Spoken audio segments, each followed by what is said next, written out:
I will teach you how to eliminate wrong answers on the bar exam and turn missed MBE questions into points. Quick note, I will not be reading the questions word for word, but instead will be paraphrasing. If you want to see the full multiple choice question, they are available on NCBE's website. Today, I'm going over 5 real criminal law questions, and here's the setup for the first one. A group is at a party when the leader of that group learns that someone is an informant. He decides to personally stab that person while everyone else just stands there and watches. Now, the bystanders aren't the ones who did the stabbing, so the question is, can they be convicted as accomplices? So as with any criminal law question, you're looking for an actus reus and a mens rea. To convict someone as an accomplice, the act you need to show is that they aid, assisted, or encouraged the principal in committing the crime. State of mind you need to show is twofold. You need to show intent to assist the principal in committing the crime and intent that the principal actually commit the crime. Okay, so before we even look at the answer choices, let's think back to our fact pattern. Did the bystanders take any action here to aid, assist, or encourage? The answer is no. They stood there and did absolutely nothing. Doing absolutely nothing is not enough. So now that we know the answer is no, we have a 50% chance of getting this problem right. A is the correct choice because it states the key rule. Mere presence is not enough. A lot of people might have wanted to choose B because yes, murder is a specific intent crime. However, the crime here is not murder. So the intent we're looking for here is not intent to kill, it's intent that the principal kill. Here's a setup for question 2. An undercover police officer contacts a cocaine dealer and says, I want cocaine. The cocaine dealer says, I need time to get it, we can meet again in 10 days. Then very soon after that, the police arrest him for attempted possession. The question asks, can he be convicted of attempted possession? So what do you need to convict for attempt?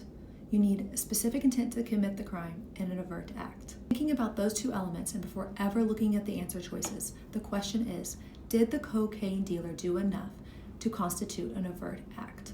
Telling the officer, I'll go get it and see you in 10 days, is that enough? No, that looks more like mere preparation, and mere preparation is not enough under attempt to be an overt act. So again, we're looking for a choice that says he cannot be convicted, and that gives us a 50-50 chance of getting this question right. A is the correct choice, and on my note card for attempt, I would write, mere preparation is not enough under the element for overt act. So here's the setup for question 3. A state passes a law allowing 6-person juries and non-unanimous convictions.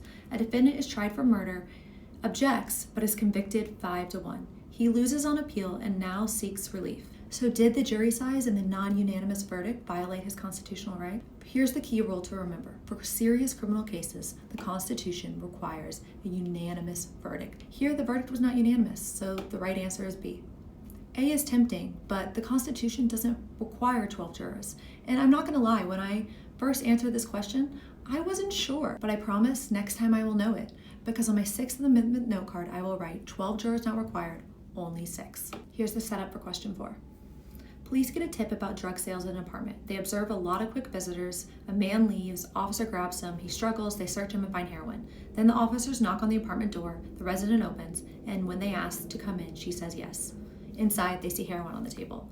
She's charged and now moves to suppress the evidence. Whenever I see a suppression question, I go straight to my 4th Amendment attack outline. Is there state action? Does the person looking to suppress evidence have standing? Meaning, do they have a reasonable expectation of privacy to the place or item searched? Third, was there a valid warrant? If there was, then the evidence won't be suppressed. Fourth, if no warrant, does an exception to the warrant requirement apply? And finally, if there's no warrant and there's no exception, suppress the evidence. Was there state action? Yes. This was a search done by police officers. Police officers are agents of the government. Did the woman have standing? Yes, the search was in her home. The pivotal example of a place where one has a reasonable expectation of privacy is in one's home. Third, did the police have a warrant? Not in this fact pattern. Was there an exception to the warrant requirement? And here, yes, there was. One of the exceptions is consent. If you willingly agree to let the police officers conduct the search, then you can't later come back and say, I want to suppress evidence. So that's why B is the correct answer, and that's how I got there. A is a trap, because, well, yes, you need probable cause to get a warrant. Probable cause does not justify searching someone's home without a warrant. Moving on to question 5, here's the setup. A private citizen who's a computer expert sets up a trap that lets her access the computer of anyone who downloads her files. A man downloads one file. She enters his computer and finds one illegal image, copies it, and gives it to a federal law enforcement officer. A federal agent then says she needs more evidence to prosecute and offers her money if she can get additional files leading to conviction. So the woman goes back, buys hundreds of more images, and turns them over. The defendant, who is the individual whose computer was searched, moves to suppress the evidence under the Fourth Amendment. Here we are again. Let's apply our Fourth Amendment search and seizure attack outline. Was there state action? For the first set of photos, no. This was just a private citizen acting on their own.